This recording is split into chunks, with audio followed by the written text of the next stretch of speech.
Hello नमस्कार। आप लोग कैसे हैं? आई होप आप सभी अच्छे होंगे और स्वस्थ होंगे। तो आज की इस नई वीडियो में क्लास 10th हिंदी में महत्वपूर्ण प्रश्न बताने वाला हूं। ये प्रश्न 10 बहुविकल्पीय प्रश्न हैं जो बोर्ड एग्जाम 2024 की दृष्टि से बहुत ही इंपॉर्टेंट हैं। आप इन सभी प्रश्नों को तैयार कर लीजिए। ट्रस्ट मी, इनमें से कई ऐसे प्रश्न हैं जो बोर्ड एग्जाम 2024 में आपकी क्लास 10th में हिंदी के पेपर में आएंगे। तो आप क्या करेंगे, आप वीडियो को पूरी देखेंगे और सारे क्वेश्चन को समझेंगे। बेटा ये जो क्वेश्चन है, ट्रस्ट मी, ये बहुत ही इंपॉर्टेंट है, आप इन्हें जरूर तैयार कीजिए। इनमें से कई क्वेश्चन हैं जो आपके बोर्ड एग्जाम में बनेंगे। अगर आपको इसका पीडीएफ चाहिए तो आप टेलीग्राम चैनल कुशांक ऑनलाइन क्लासेस को ज्वाइन कर सकते हैं, वहां से आपको पीडीएफ इसका मिल जाएगा। तो आइए देखते हैं जो हमारा पहला क्वेश्चन है वो क्या है। और तो आइए देखते हैं। पहला क्वेश्चन है बेटा, हिंदी गद्य का आविर्भाव कौन सी शताब्दी में हुआ? बहुत ही इंपॉर्टेंट क्वेश्चन है। हिंदी गद्य का जो आविर्भाव है वो कौन सी शताब्दी में हुआ, ये आपको बताना है। ऑप्शन दिया हुआ है। जैसा कि आप सभी जानते हैं, जो आपके बहुविकल्पीय प्रश्न आते हैं उन्हें उनका सोल्यूशन आपको OMR सीट पे गोला भर के करना होता है। तो 20 टोटल बहुविकल्पीय प्रश्न आते हैं। 5 गद्य से बहुविकल्पीय प्रश्न, 5 पद से और 10 व्याकरण से।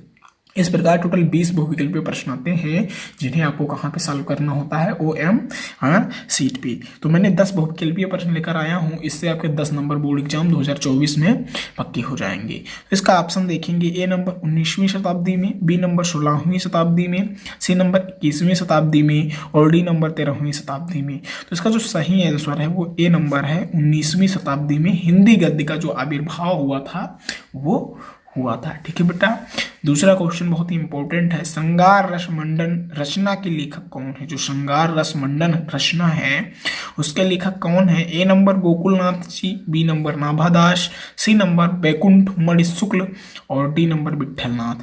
तो श्रृंगार रस मंडन रचना के जो लेखक हैं वो कौन है बेटा? वो विट्ठलनाथ है। डी नंबर जो ऑप्शन है वो सही है। श्रृंगार रस मंडन के लेखक कौन है बेटा? विट्ठलनाथ है। तो डी नंबर जो ऑप्शन है वो सही है। फिर अगला है तीसरा नंबर, पूस की रात और कफन के रचनाकार। पूस की रात जो है कहानी है और कफन भी कहानी है, तो उसके रचनाकार कौन है ये आपको बताना है। A number Jaishankar Prasad, B number Nirala, C number Munshi Premchand और डी नंबर महादेवी वर्मा। यहाँ पे डी रहेगा, डी नंबर महादेवी वर्मा। तो पूस की रात और कफन के जो रचनाकार हैं वो मुंशी प्रेमचंद हैं। तो जो सी नंबर ऑप्शन है वो सही होगा। पूस की रात और कफन कहानी है और उसके लेखक मुंशी प्रेमचंद जी हैं। चौथा क्वेश्चन क्या है? अजातशत्रु किस विधा की रचना है? क्या है क्वेश्चन?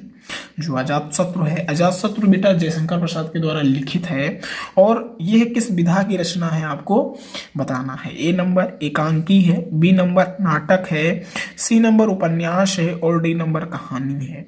तो अजातशत्रु जो है बेटा वो नाटक विधा की, जो बी नंबर ऑप्शन है वो सही है। और अजातशत्रु किसके द्वारा लिखा गया है बेटा? जयशंकर प्रसाद के द्वारा लिखा गया है, ये आप याद रखेंगे। फिर 5 नंबर क्वेश्चन है, निम्नलिखित में कौन प्रसिद्ध आलोचक है? आलोचक कौन है इसमें से, ये आपको बताना है। पहले लेखक का नाम है मुंशी प्रेमचंद, दूसरे महादेवी वर्मा और तीसरा आचार्य रामचंद्र शुक्ल और जो चौथा ऑप्शन है वो जयशंकर प्रसाद। तो हिंदी के जो प्रसिद्ध आलोचक हैं वो बेटा कौन है? आचार्य रामचंद्र शुक्ल जी हैं। तो जो सी नंबर ऑप्शन है वो सही होगा। आगे हम देखेंगे, छठा क्वेश्चन है, दीपदान एकांकी के लेखक का नाम। जो दीपदान एकांकी है वो किसके द्वारा लिखित है ये आपको बताना है। ऑप्शन दिया हुआ है, A number doctor Ram Kumar Verma, B number Uday Shankar Bhatt, C number Jagdish Chandra Mathur और डी नंबर जयशंकर प्रसाद। तो दीपदान जो एकांकी है उसके लेखक बेटा डॉक्टर राम कुमार वर्मा है। तो जो सी ये नंबर ऑप्शन है वो सही होगा। ठीक है बेटा, बहुत ही इंपॉर्टेंट क्वेश्चन है, आप इन्हें तैयार करिए और अपनी तैयारी को बेहतर कीजिए। अगर आप चैनल पे नए हैं तो चैनल को सब्सक्राइब करना ना भूलें, क्योंकि आप सभी जानते हैं कि यहाँ पे क्लास 10th हिंदी मीडियम की जो तैयारी है वो बहुत ही बेहतर ढंग से करवाई जाती है। तो आइए देखते हैं अगला क्वेश्चन, 7 नंबर क्वेश्चन है, युगे युगे क्रांति के लेखक कौन है? क्या है बेटा? युगे युगे क्रांति जो है वो रचना है, उसके लेखक कौन है आपको बताना है। A number Ramnaresh Tripathi, B number Jaishankar Prasad, C number Vishnu Prabhakar और डी नंबर सुदर्शन। तो युगे युगे क्रांति के जो लेखक हैं वो विष्णु प्रभाकर हैं। कौन है? विष्णु प्रभाकर के द्वारा लिखित जो रचना है वो युगे युगे क्रांति है। फिर 8वां क्वेश्चन है, क्या भूलूं क्या याद करूं। ये जो रचना है ये हरिवंश राय बच्चन के द्वारा लिखित है। क्या भूलूं क्या याद करूं। तो ये आपको बताना है कि किस विधा की जीवनी है, क्या किस विधा की जीवनी है। ए नंबर आत्मकथा, बी नंबर कहानी, सी नंबर नाटक और डी नंबर एकांकी। तो क्या भूलूं क्या याद करूं हरिवंश राय बच्चन द्वारा लिखित आत्मकथा है। क्या है बेटा? आत्मकथा है। तो ए नंबर जो ऑप्शन है वो सही हो जाएगा। 9वां क्वेश्चन क्या है बेटा, कवि वचन सुधा पत्रिका के संपादक हैं। कवि वचन जो सुधा पत्रिका है उसके संपादक कौन है ये आपको बताना है। ए नंबर बाल मुकुंद गुप्त, बी नंबर महाप्रसाद द्विवेदी, सी नंबर भारतेंदु हरिश्चंद्र और डी नंबर निराला।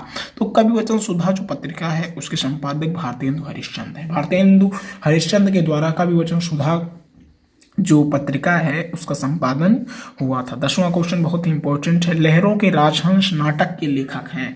जो लहरों का राजहंस रचना है वो उसके लेखक कौन है।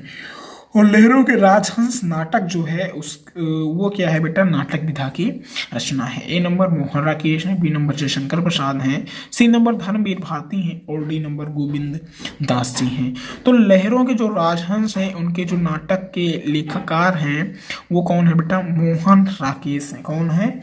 मोहन राकेश हैं। तो ए नंबर जो ऑप्शन है वो सही होगा। आई होप आप इन 10 क्वेश्चन को तैयार करेंगे और अपनी तैयारी क्लास 10 हिंदी की बेहतर ढंग से करेंगे। अगर आपको किसी भी टॉपिक, किसी भी चैप्टर या किसी भी सब्जेक्ट में कोई प्रॉब्लम है आप कमेंट कर सकते हैं, उस पर वीडियो लाई जाने की कोशिश की जाएगी।